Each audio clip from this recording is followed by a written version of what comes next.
Nur Kandam masih berada dalam lamunannya, sedangkan suara ombak masih tetap menderu-deru. Nur Kandam pun teringat ketika itu sang Pangeran Diponegoro berkata, "Mengapa tuanku Alemdar Mustafa Pasha sampai berpikir mengirim Janisari sejauh ini?" tanya Pangeran Diponegoro. "Karena utang sejarah," jawab Kotip. "Utang?" tanya sang pangeran. "Ya, di balik suatu kejayaan dan kemenangan tersimpan sisi lain yang mungkin tidak diperkirakan oleh para pelaku sejarahnya," jawab Kotip basah. "Saya belum mengerti," kata Pangeran Diponegoro.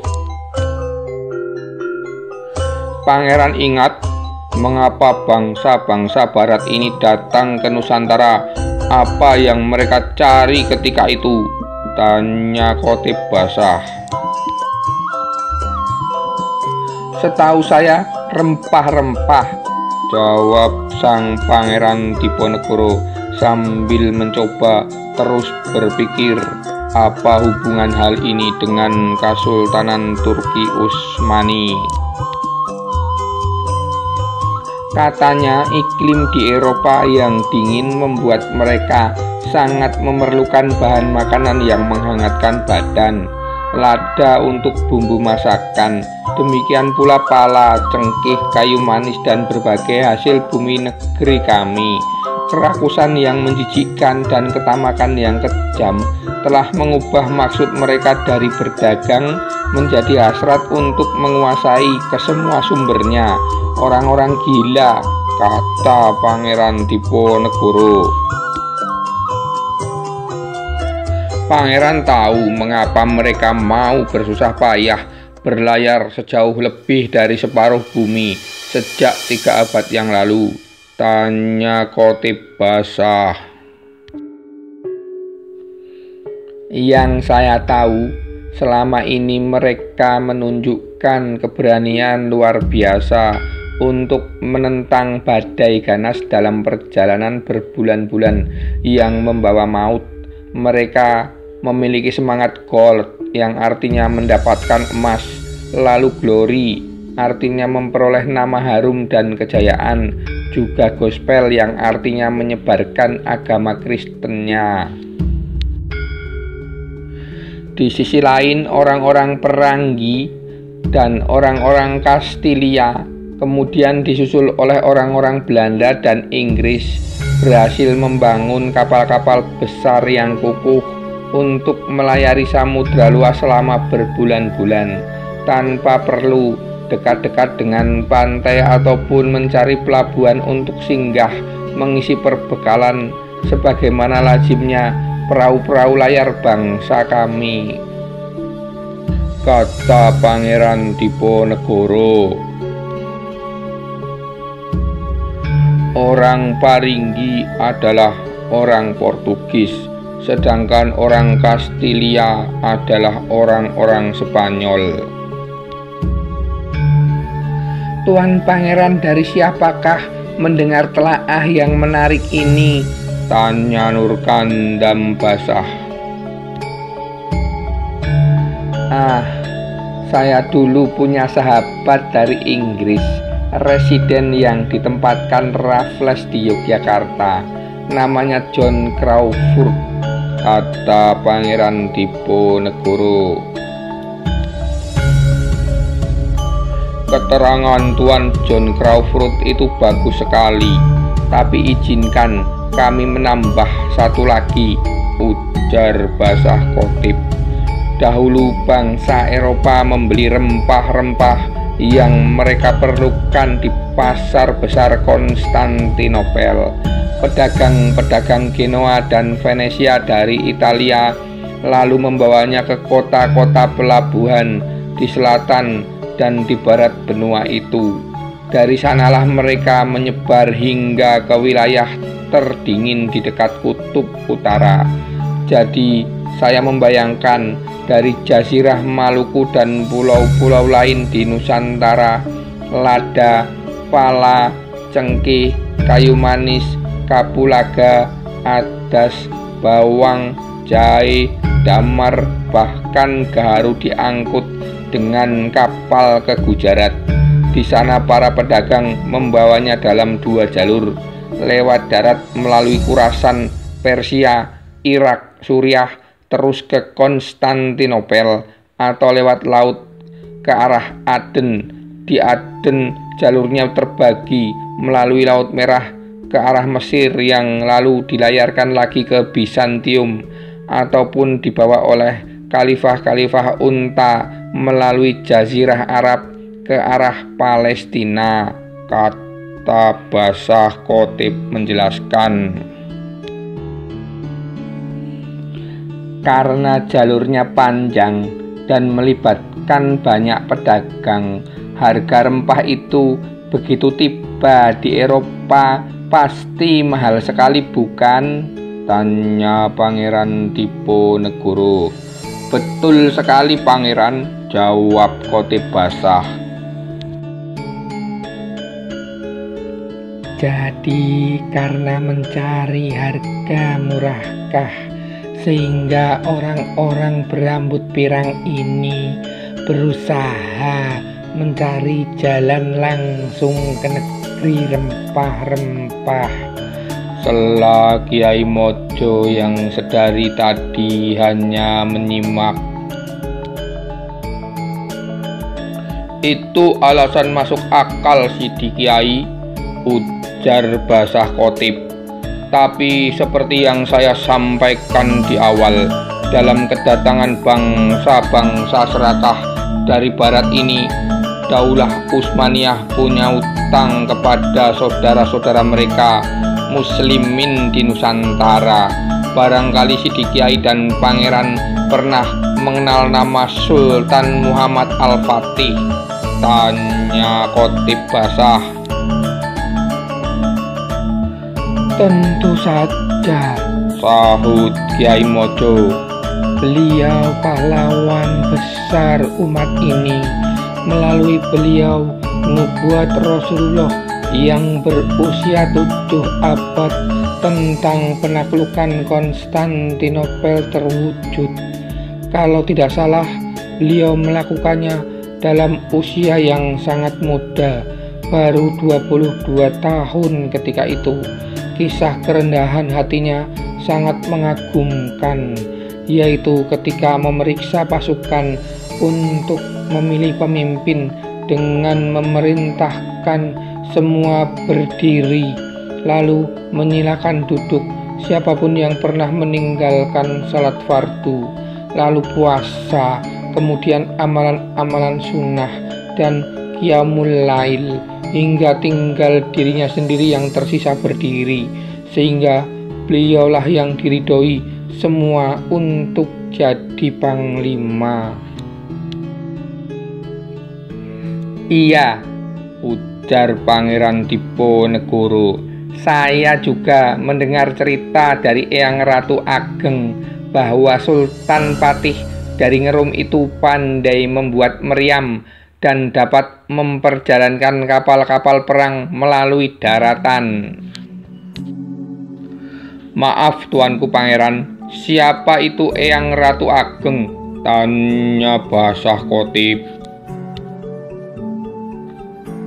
Pasti seorang wanita yang sangat luas wawasannya, Masya Allah, kata Nur Kandam. Kiai Mojo pun berkata, dan seorang kesatria putri yang salihah dan pemberani, timpal Kiai Mojo sambil tersenyum. Beliau mendampingi suaminya berjihad dalam gerilya selama 9 tahun melawan Belanda, bahkan hingga melahirkan putra mahkotanya di lereng Gunung Sindoro, tangkas mengendarai kuda dan cantik jelita. Beliaulah yang mengasuh Kanjeng Pangeran Diponegoro ini sewaktu masih kecil. Wah, kalau masih ada gadis Jawa yang seperti itu, cocok kiranya untuk adinda saya ini, Sidi Kiai, ucap Basah Khatib sambil melirik Nur Kandam. Padahal beliau ini sebenarnya meminta untuk dirinya sendiri, Kiai, tapi meminjam nama saya, Sidi Kiai, balas Nur Kandam sambil menyunggingkan senyum. Saya lanjutkan cerita tentang Sultan Muhammad Al-Fatih ya, kata Basah Khatib sambil berdeham. Pandai sekali mengalihkan pembicaraan Kanda ini. Nur Kandam rupanya belum puas membalas. Pangeran Diponegoro dan Kiai Mojo tertawa menyaksikan canda akrab dua orang asing yang tiba-tiba terasa sudah seperti keluarga sendiri itu. Jadi Sultan Muhammad Al-Fatih telah memberikan sumbangsih agung untuk umat Nabi Muhammad Shallallahu Alaihi Wasallam yang mungkin takkan dapat dicapai orang lain sebagainya. Beliau telah menumbangkan kekuatan Kristiani di Timur Dekat yang selama ini menjadi penghalang dihantarkannya dakwah ke benua Eropa. Beliau telah meletakkan dasar bagi sebuah kekhalifahan yang kelak menaungi 3 benua di bawah cucunya Sultan Salim I dan buyutnya Sultan Sulaiman Al-Kanuni. Tapi selain sang nabi, tidak ada manusia yang akan sempurna semua langkah dan tindakannya. Di antara yang beliau lakukan setelah pembebasan ibu kota Romawi Timur ini adalah penutupan pasar rempah-rempah Konstantinopel dari pedagang-pedagang Eropa. Sejak itulah rempah di benua Eropa kian langka dan harganya kian melambung tinggi. Subhanallah, jadi karena itulah mereka mencari jalan sendiri ke negeri asal rempah-rempah, kata Kiai Mojo. Tepat sekali Sidi Kiai.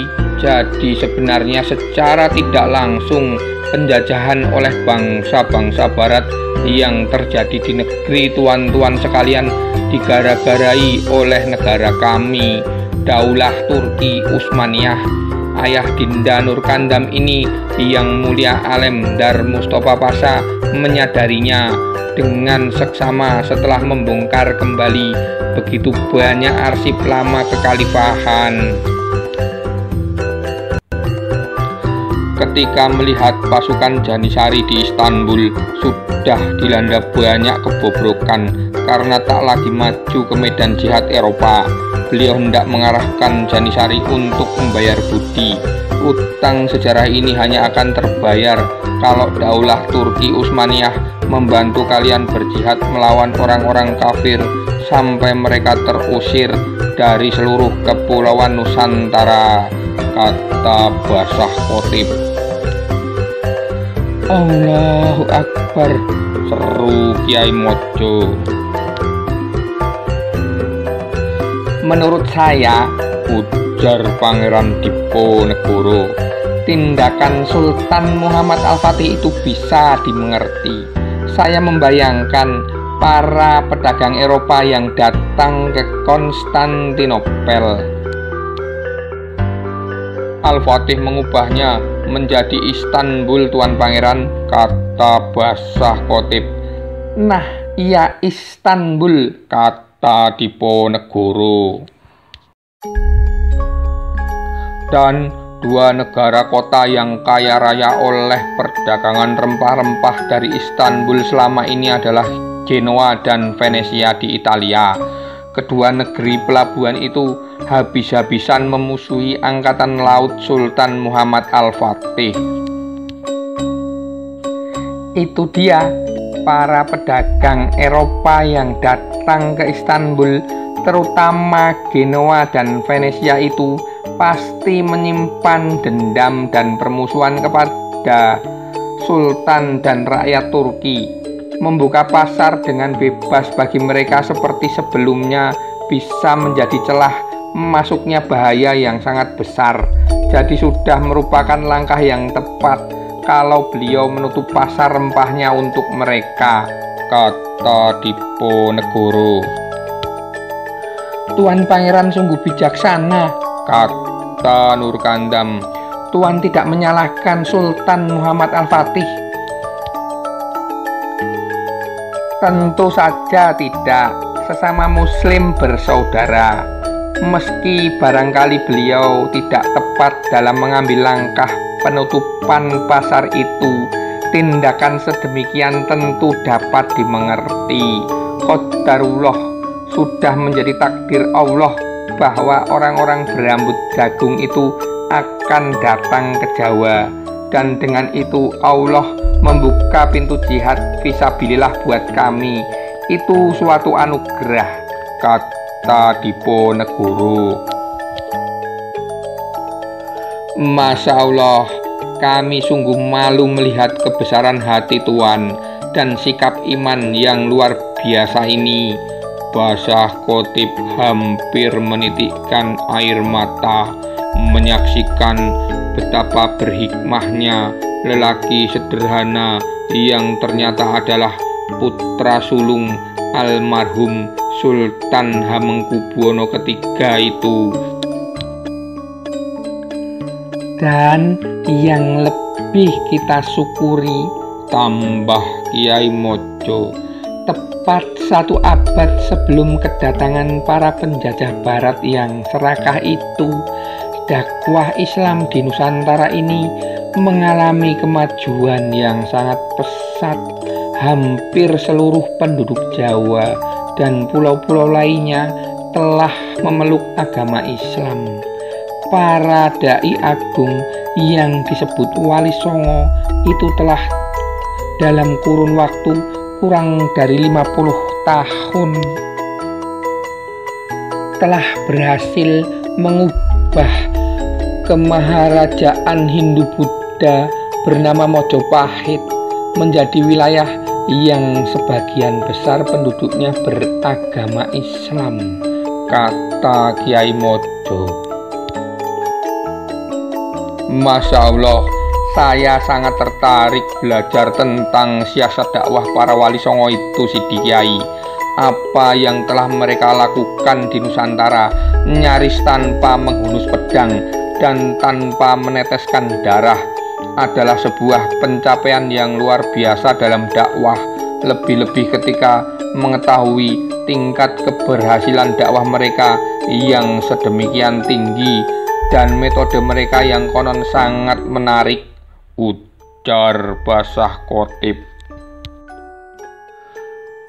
Tentu Tuan Khotib Effendim, mereka memang luar biasa dan kita sulit membayangkan apa jadinya negeri ini tanpa Islam, sebab hanya Islam yang bisa membangun kesadaran untuk bangkit melawan para penjajah yang kafir, serakah, dan sewenang-wenang ini. Hanya Islam yang bisa membuat suatu kaum bangkit berjihad demi membela agama, bangsa, dan tanah airnya, kata Kiai Mojo. Menyebarnya agama Islam secara luas seabad sebelum kedatangan para penjajah barat ini betul-betul berkat rahmat Allah yang Maha Kuasa, sehingga dengan keinginan luhur bangsa kami ini, terlebih dinasti Mataram kami ini, terus berjihad melawan, tidak menyerah dan tidak putus asa. Simpul Diponegoro. Masya Allah, bagaimanapun Ayah saya menganggap ini utang yang harus dibayar negeri kami pada negeri Sidi sekalian, sambung Nurkandam. Maka dari itu dia berusaha membujuk para Janisari untuk mau dikirim ke medan jihad di Jawa ini. Tapi sayang beliau terbunuh sebelum maksud baik itu terlaksana. Sultan Mahmud II yang kini bertahta dan pernah dilindungi oleh ayah saya tidak memiliki cukup keberanian untuk melanjutkan rencana itu.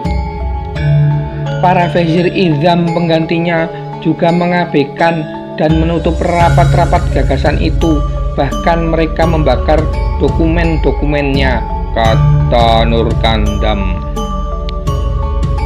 Dan kedatangan kalian ke negeri kami sekarang ini, Masya Allah, kata Diponegoro, apa yang tidak dapat dicapai sepenuhnya janganlah ditinggalkan seluruhnya, ujar Basah Khatib sambil tersenyum.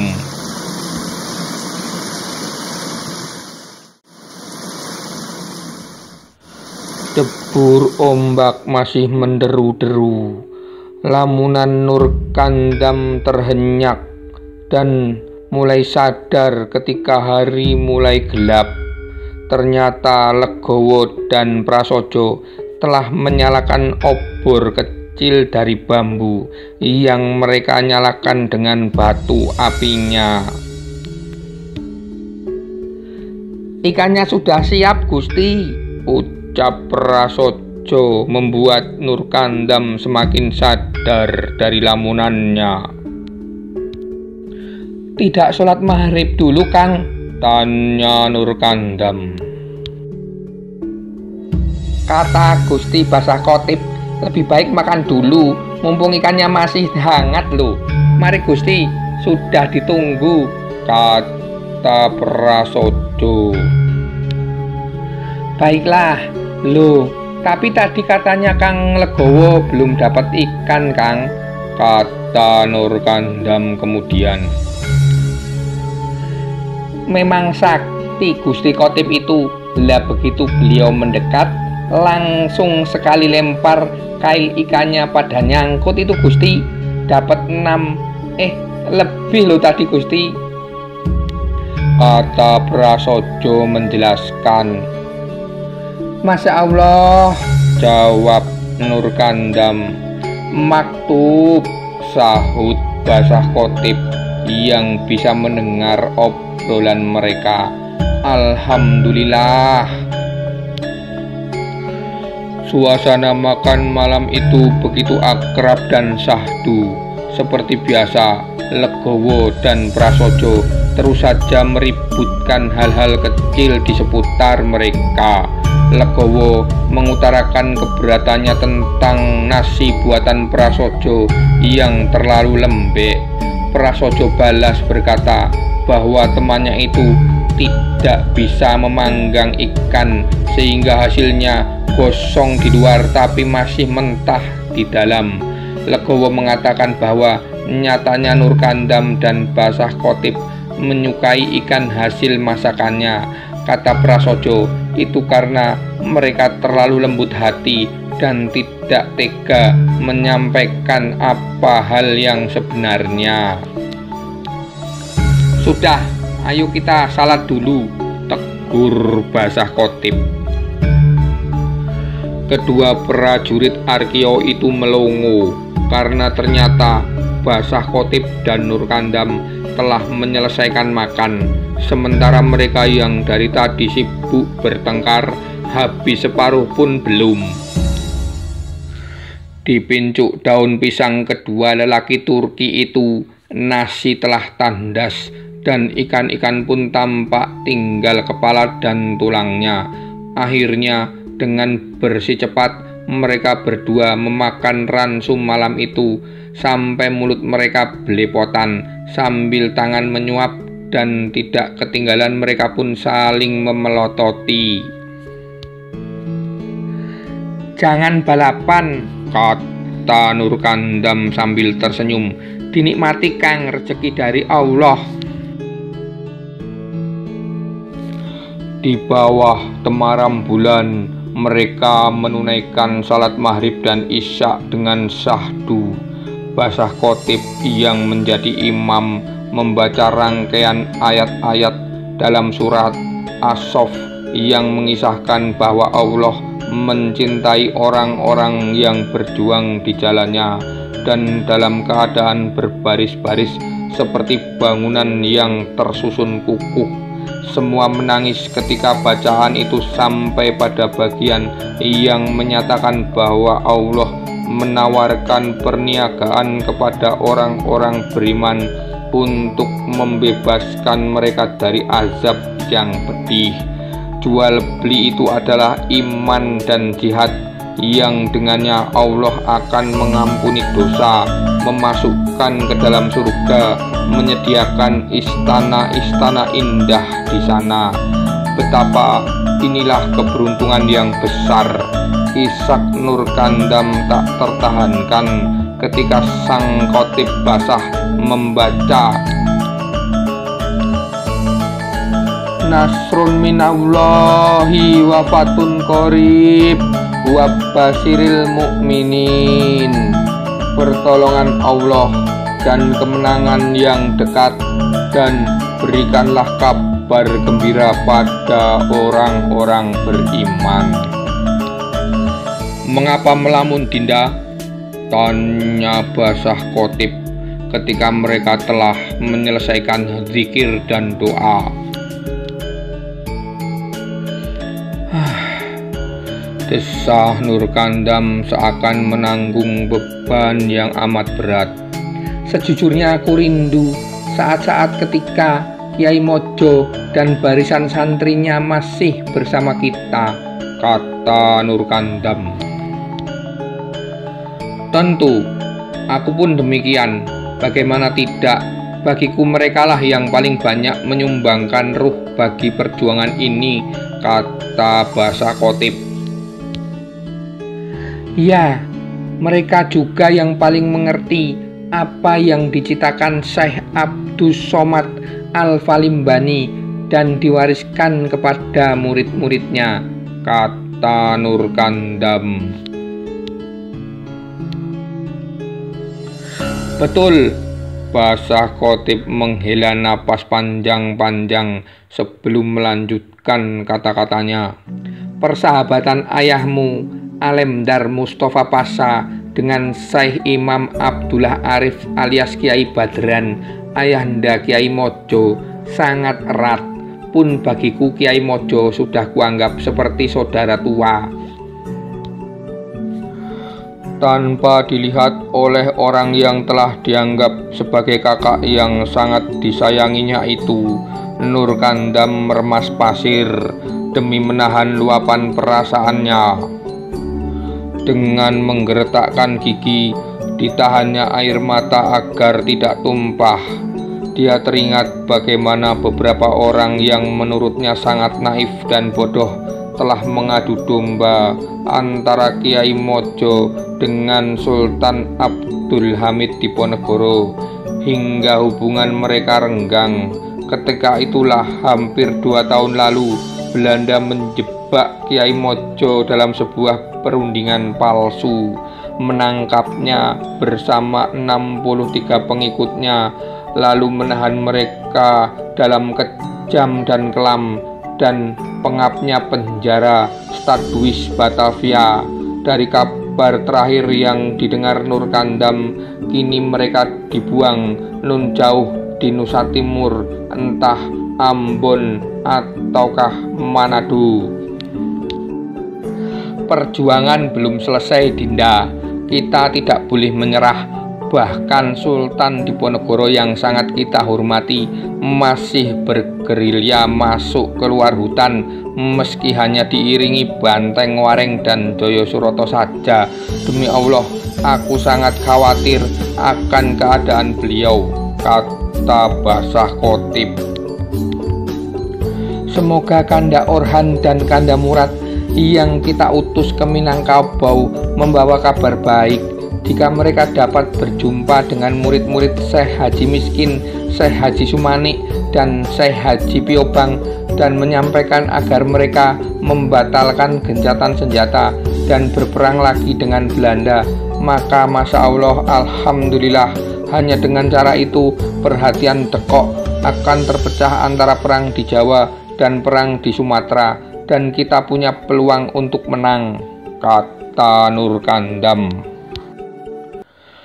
Semoga Allah mudahkan mereka. Semua hal itu maktub.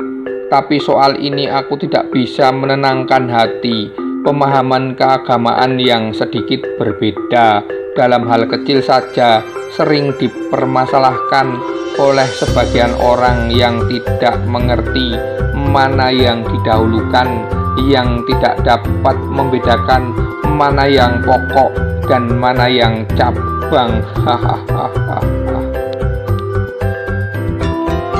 Ucapan basah khotib membuat Nur Kandam tertunduk. Mereka lalu tenggelam dalam pikirannya masing-masing. Sementara Nur Kandam mencoba membayangkan bagaimana perang Jawa yang sangat dahsyat ini akan berakhir jika kedua belah pihak telah sama-sama kelelahan seperti yang dia lihat.